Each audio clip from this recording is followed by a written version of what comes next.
Donc je vois que M. Attal nous a fait une belle formule sur le travail qui doit payer, mais aujourd'hui le travail ne paye pas. Il y a beaucoup de travailleurs pauvres. Il faut faire en sorte que leur salaire augmente. Il faut faire en sorte qu'on bloque les prix. On va avoir, il fait froid en ce moment, on va avoir au 1er février de cette année encore 10% d'augmentation sur le prix de l'électricité. Il y a déjà eu 25% d'augmentation du prix de l'électricité l'année dernière. Est-ce que M. Attal va s'engager à bloquer les prix de l'électricité pour faire en sorte que les Français ne soient pas encore plus en difficulté pour pouvoir se chauffer, par exemple? Ça, c'est des sujets concrets sur lesquels moi j'attends maintenant que M. Attal nous présente une feuille de route, qu'il vienne devant l'Assemblée nationale, qu'il présente cette feuille de route et qu'il se soumette, comme on le fait dans toutes les démocraties du monde, motion de défiance. Non, à un vote de confiance. Vous avez quand même tout de suite dit, s'il demande un vote de confiance, on déposera une motion de défiance. Non, vous avez mal compris ce que nous disons. Ah, alors expliquez-nous, parce que c'est ce que j'ai compris hier des propos de Mathilde Panot. Non.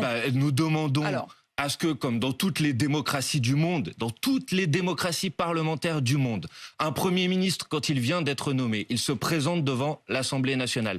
Il présente sa feuille de route et il se soumet à un vote de confiance. Voilà ce que nous demandons.